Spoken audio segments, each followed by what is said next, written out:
So let's say the rolling circle has 40 mm diameter, so the radius will be 20, and the larger, or say the base circle, has the capital R equal to 100. So the theta, the angle we will get by the dividing 20 by 100, that is 1/5, into 360 degree, equal to 72 degree. So our angle will be 72 in this case. So any point on the circumference, if we start tracing that point, it will once also note the direction of the circle, it will be rolling in that way, because we cannot roll the circle in this way because it's inside of this base circle. So our curve will generate in this way. So from point P1 to P12 gives us a hypocycloid. The construction is similar to epicycloid. The generating circle is to be drawn below the base circle. This is the key point that we need to note in the case of hypocycloid. This is just for the information. It's also trochoid. So trochoid is a curve by generating a point outside or inside of a circle.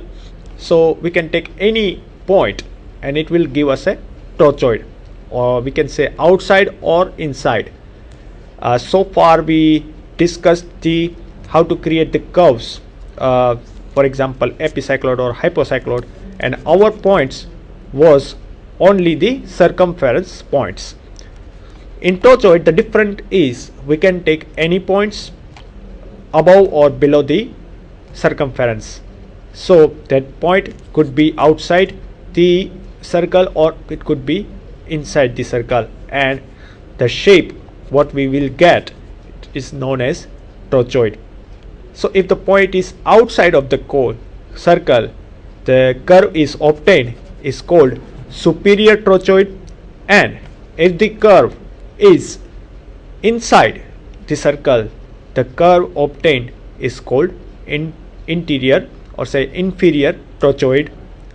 So this is the difference between superior trochoid and inferior trochoid. So let's move on to the finishing of the cycloidal curve. This is the short summary. So we can divide based on the generating circle and the generating point. We discussed cycloid, epicycloid and hypocycloid. So if the curve is on the generating circle, then the curve will be cycloid, but if in cycloid it is the only directing line. If the curve is epicycloid, the generating point will be outside the directing line, and in case of hypocycloid it will be inside the directing line. So this is the main difference between the cycloid, epicycloid and hypocycloid. It is similarly, if we differentiate superior trochoid or inferior trochoid, it is given by the on the directing line, or it can be differentiated by the outside or inside of the directing line. So this is the cycloidal curves. So what is the application of the cycloidal curve? So mainly it is used to design the gears in automobile industry and gear teeth outline. So to design the gear outline and different parameters, we used cycloidal curve. This is the real life practical problem to use the cycloidal curve. Let's move on further on our last engineering curve, that will be spiral. If a line rotates in a plane about the one end, and if the same at the same time a point moves along a continuously in one direction, the curve traced out by the moving point is called spiral.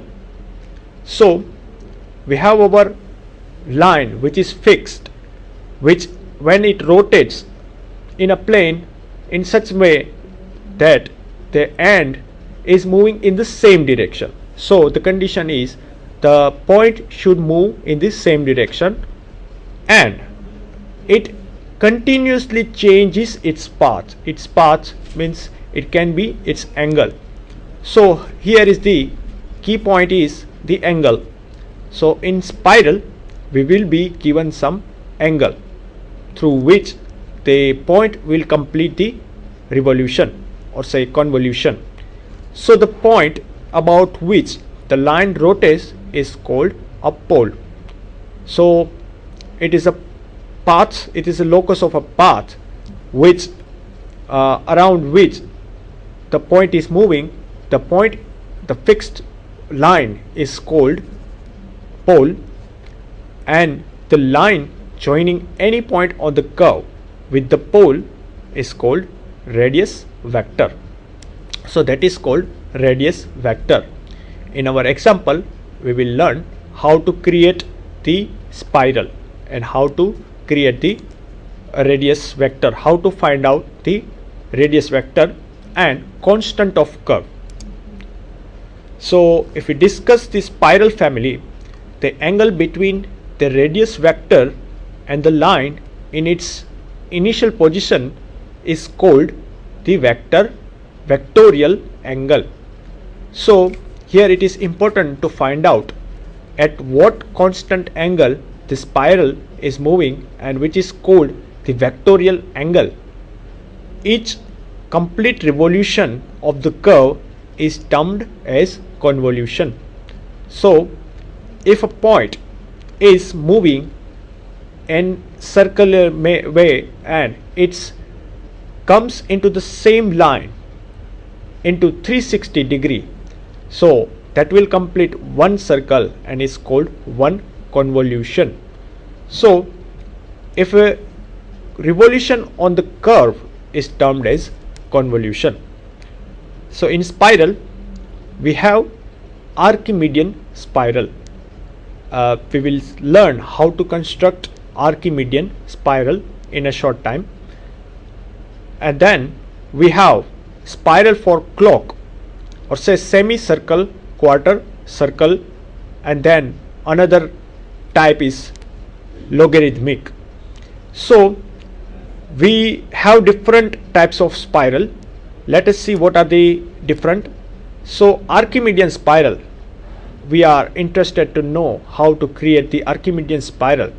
So spiral of a Archimedes is a spiral with polar equation.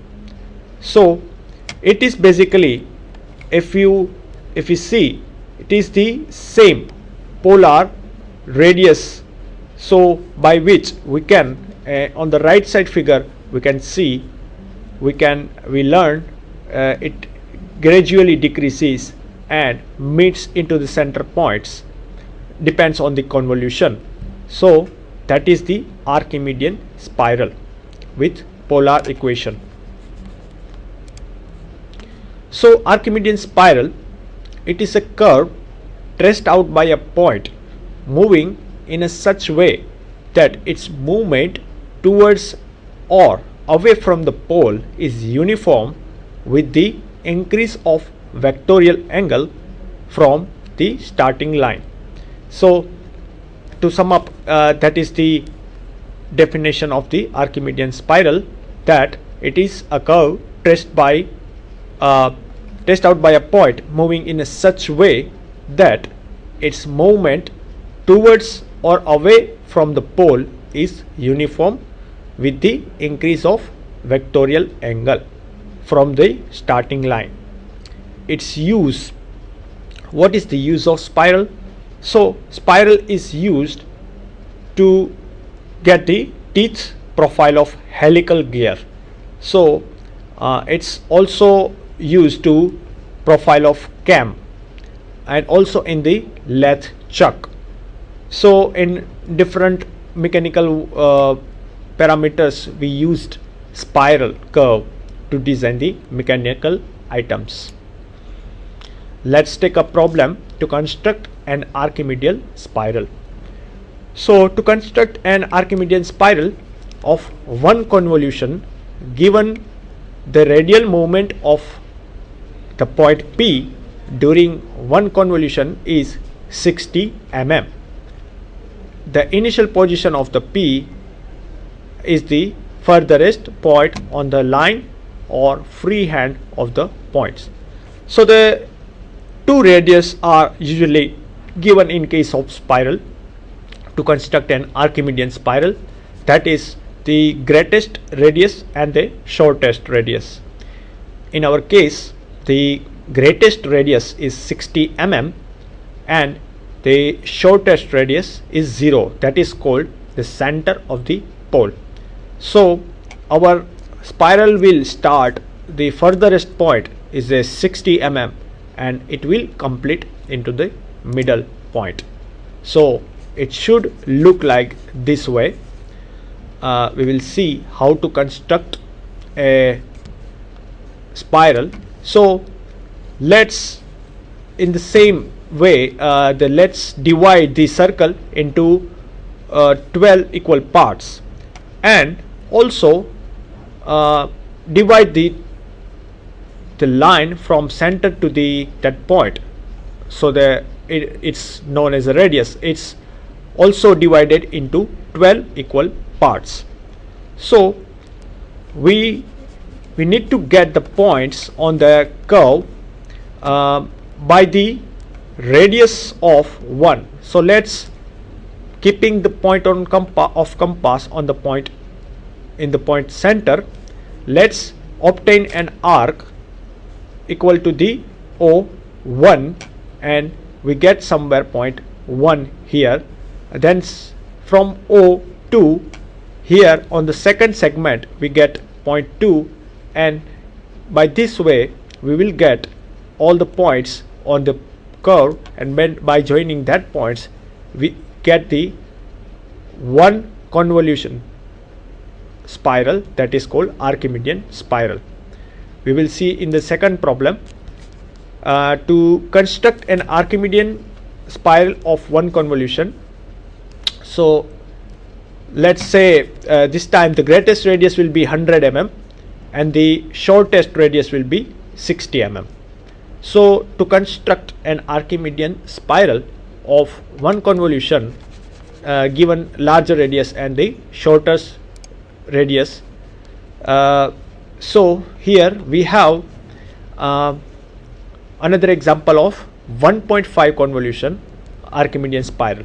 So let us see in a brief that how to construct an spiral of 1.5 convolution.